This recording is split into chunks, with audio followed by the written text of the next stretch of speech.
নমস্কার, আমার রান্নাবান্না চ্যানেলে আপনাদের স্বাগত। আশা করি আপনারা সবাই ভালো আছেন, সুস্থ আছেন। আমার আজকের রেসিপি হচ্ছে কচু চিংড়ি।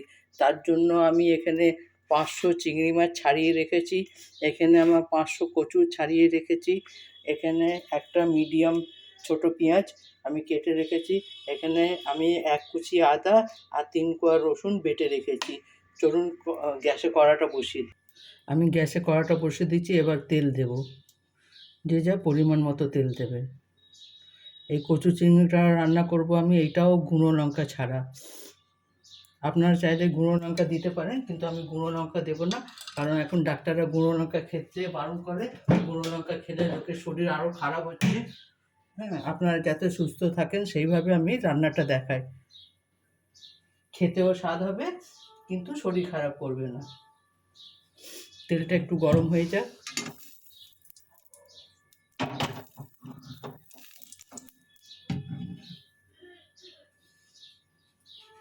আমার তেলটা গরম হয়ে গেছে। এবার আমি পেঁয়াজ কুচিটা দিয়ে দেবো।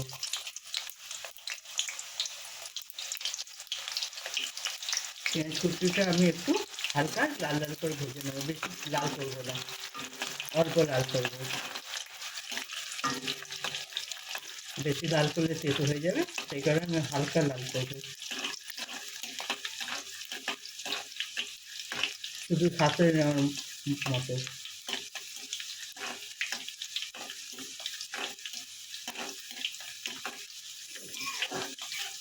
আপনারা একবার এইভাবে রান্না করে দেখবেন।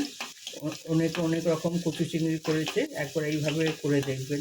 এটা একেবারে বেশি ঝোল হবে না, গা মাখা যেরকম আলুর দম হয় সেই ধরনেরই হবে এটা। এটা আপনি নিরামিষ করলে চিংড়ি মাছ দেবেন না, চিংড়ি মাছ ছাড়াই দেবেন। রসুন দেবেন না, আদা বাটা দেবেন, জিরে বাটা দেবেন, ধনে বাটা দেবেন, কাঁচা লঙ্কা দেবেন, যে যা স্বাদ অনুযায়ী ঝাল দেবেন। দেখুন আমার পেঁয়াজটা ভাজা হয়ে গেছে। এবার আমি চিংড়ি মাছগুলো দিয়ে দেবো।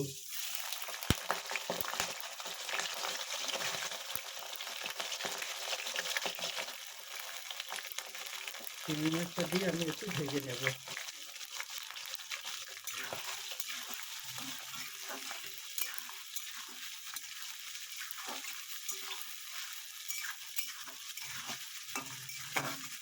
চিংড়ি মাছটা বেশি কড়া করে ভাজবেন না, শুধু হালকা ভাজবেন। বেশি কড়া করে ভাজলে চিবিড়ে চিবিড়ে মতন হয়, এটা শুধু হালকা ভাজবেন।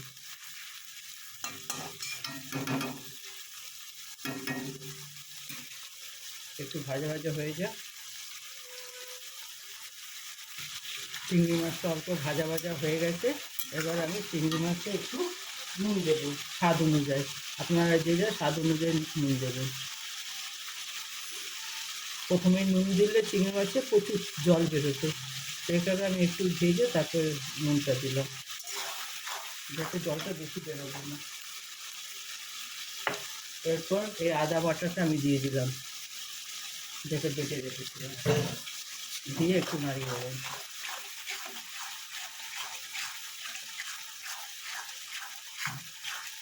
এরপর আমি 1 চামচ হলুদ গুঁড়ো দেব,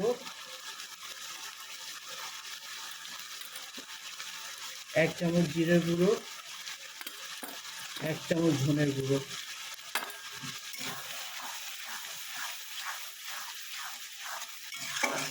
দিয়ে একটু ভালো মতন ভেজে নেব, যাতে আদার কাঁচা গন্ধটা চলে যায়। এরপর দুটো আমি কাঁচা লঙ্কা দিয়ে দেব,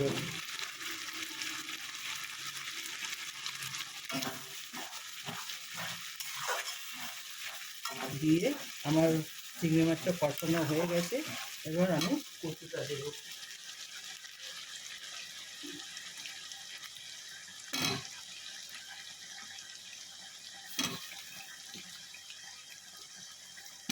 আমি কচুটা গোটাই রেখেছি, যেহেতু ছোট ছোট তো সেই কারণে। আপনারা চাইলে দুভাগও করে নিতে পারেন।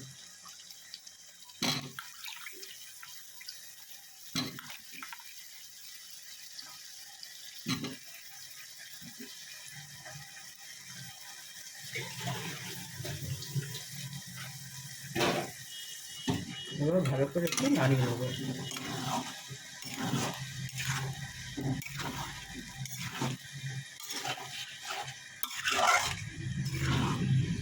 কিছুক্ষণ কষবেন, এইটাতে কচু কিছুটা সেদ্ধ হয়ে যাবে, তারপরে পরে জল দেবো, এখন জল দেবো না, কিছুক্ষণ কষে নেব।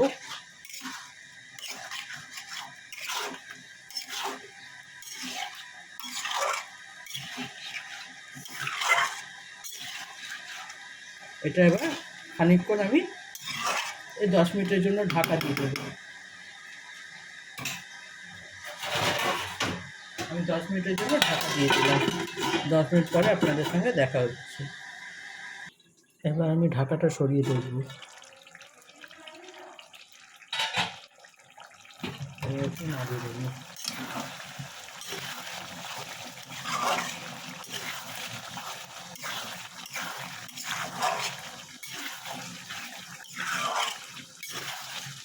আর একটু কষা কষা করবো, তারপরে আমি জল দেবো, তার আগে জল দেবো না।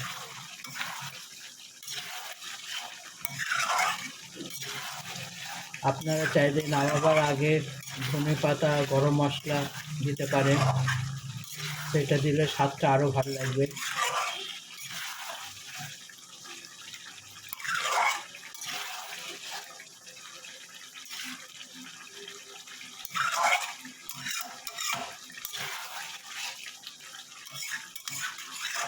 আমার এরকম কষা করতে করতে কচুটা সেদ্ধ হয়ে আসবে, তারপরেই আমি অল্প জল দেবো, ভাপেতে সেদ্ধ হয়ে যাবে।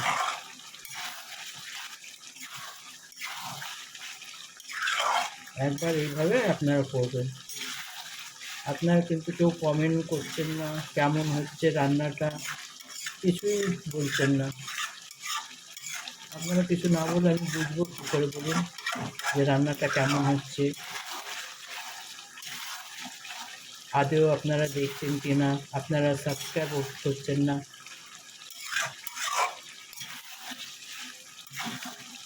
আপনারা সাবস্ক্রাইব করুন, যাতে আমি যে কোনো রান্না করলেই নোটিফিকেশান আপনাদের কাছে প্রথমে চলে যাবে।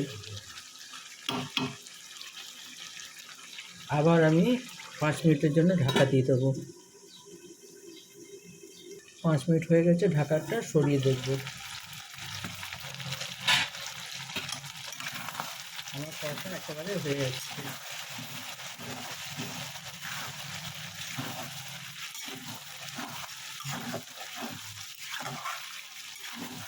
মাঝে মধ্যে খুলে খুলে নাড়তে থাকে, নাড়লে নিচে লেগে যাবে। মশলাটা পোড়া হয়ে গেলে স্বাদটা ভালো লাগবে না।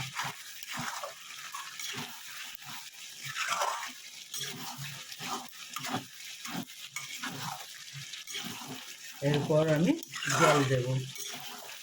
আমি গরম জল করে রেখেছি, সেই গরম জলটা আমি দেব। বেশি জল দেবো না, আমি বেশি ঝোল রাখবো না,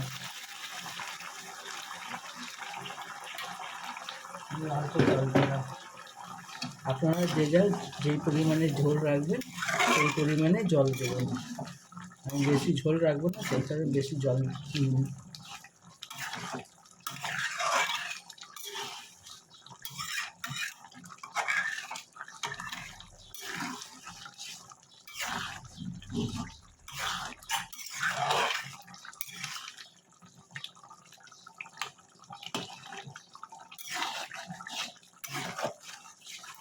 আমার প্রায় কচুরি কারিটা হয়ে এসে, কচুটা প্রায় সেদ্ধ হয়ে এসছে, আর কিছুক্ষণ সেদ্ধ হলেই আমার কচু পুরো সেদ্ধ হয়ে যাবে।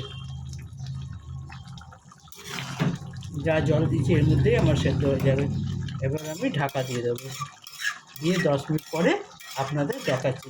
এটা রান্না করতে খুব একটা সময় লাগে না, খুব তাড়াতাড়ি রান্না হয়ে যায়, খেতেও বেশ ভালো লাগে ভাতের সঙ্গে। আর একটু যদি গামাকা গামাকা করে নেন, তাহলে রুটির সঙ্গে আলুর দমের মতন করে খেতে পারেন, ওইটাও খেতে ভালো লাগে। এবার আমি ঢাকা দিয়ে দেবো, 10 মিনিট পরে আপনাদের সঙ্গে দেখা করছি। এবার ঢাকা সরিয়ে দেখবো সেদ্ধ হয়েছে কিনা।